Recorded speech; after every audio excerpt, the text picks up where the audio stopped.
Good morning, class 9. I hope you guys are doing great and taking care of yourselves.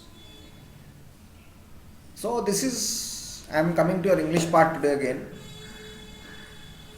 We have done the Erisama.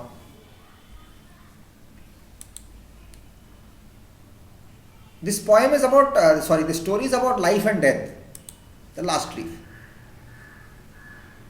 It's written by O. Henry. Actually, his name is William Sidney Porter. This is his pen name, not pet name, his writing name, O. Henry. He is known for his surprise endings. This book was published in 1907 in his collection, The Trimmed Lamp and Other Story. Trim Lamp and Other Story. This story is set in Greenwich. It's a part of this New York Manhattan area, So the Hudson River is on the western side and whatever. Greenwich Village in New York, in USA. During a pneumonia epidemic. It's a right time, to explain this because we are going through this pandemic as well right now. You think pandemic, what the hell is this? We are suffering. So epidemic affects a certain population, a certain region, a certain area of people. My basic explanation, simple. And pandemic affects continents and countries. Simple. Spreads all over. Epidemic, pandemic. Corona can happen to anywhere. Corona is happening all over the world. But we do have pneumonia, we do have typhoid, we do have yellow fever and all that happens sometimes at some parts. Chikungunya or whatever. Those are epidemics. And pandemics are all around, they can affect continents, and so continents are all around the country, 7 continents. So that. Okay. So this is about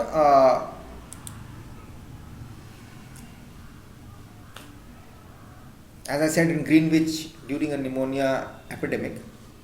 It tells the story of an old artist who saves the life of a young neighboring artist. They live in the same building. Dying of pneumonia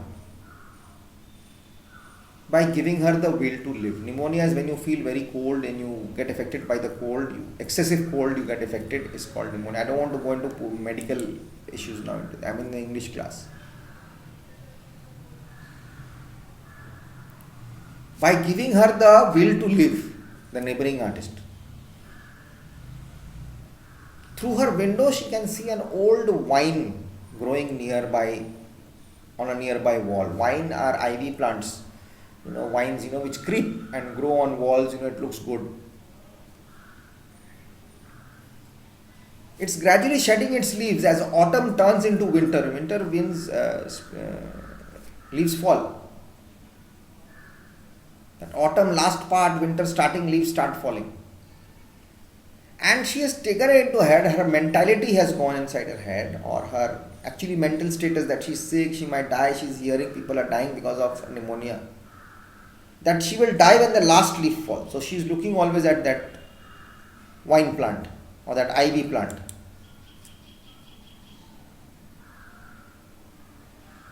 The leaves fall day by day. But the last leaf stays for several days. Why, we don't know.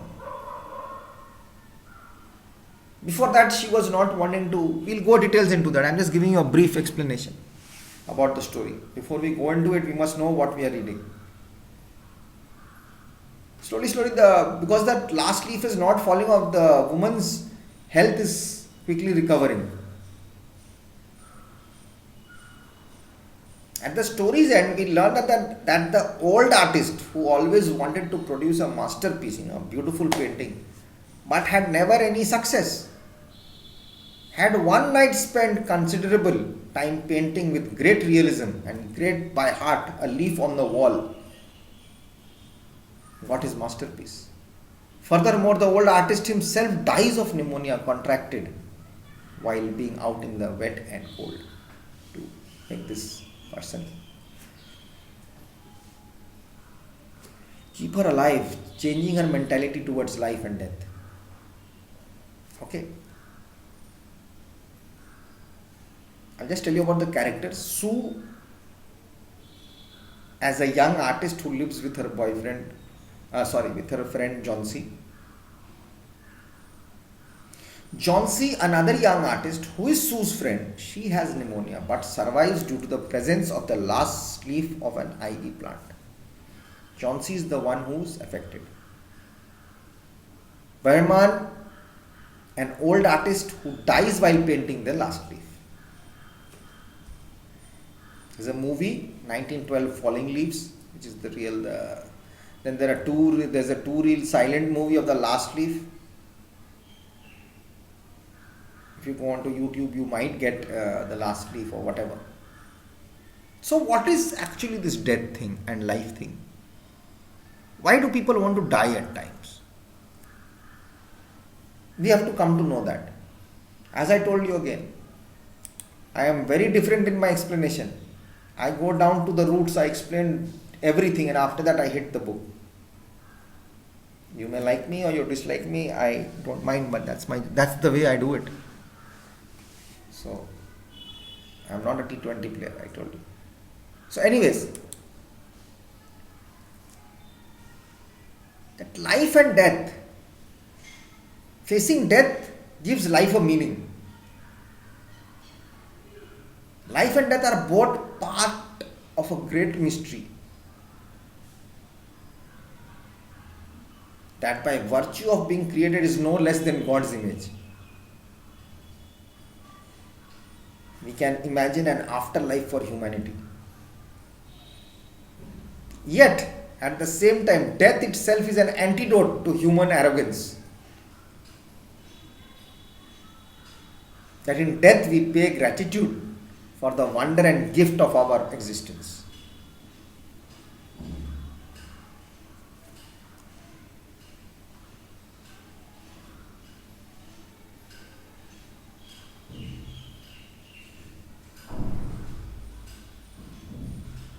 The fact of dying must be a major factor in our understanding of living. That's what Johnsy was going through. Yet only few of us have come face to face with death as a problem or a challenge.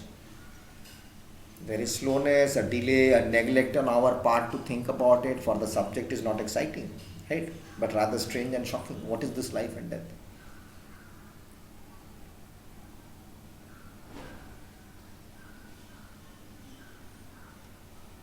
Our first question should be that is what to end and upon what right do we think about the strange and totally inaccessible subject about death? The answer is because of the supreme certainty we have about the existence of man.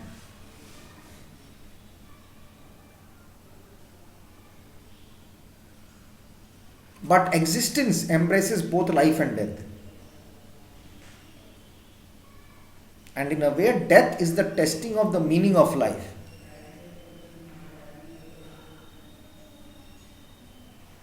If death is devoid of meaning, then life is absurd. Life's ultimate meaning remains obscure unless it is reflected upon in the face of death.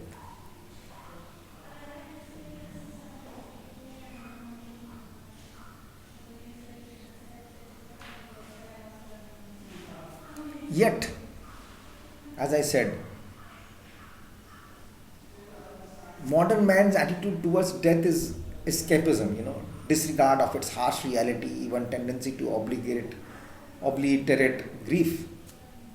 He or she is entering, however, a new age of search for meaning of existence. Life is also a way to understand the meaning of death. We always want to say, I want to die, I want that last leaf is falling, I am going to die. Life is so much important. It's not based on that leaf.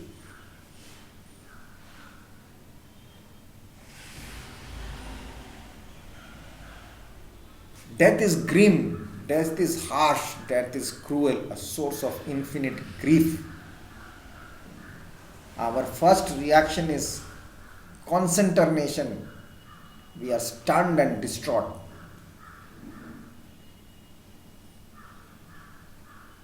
Suddenly, a whole life is veiled itself in secrecy. Our speeches stop, our understandings fail. In the presence of death, there is only silence and a sense of awe.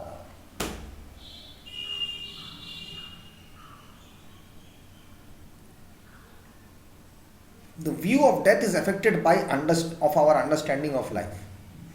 That point of time, John C is understanding that I am in pneumonia, this epidemic is going on, everyone is dying, I'll also die. So I am waiting for this last leaf to fall, I'll die. Got my point? I'm comparing it. I'll come back in the next video.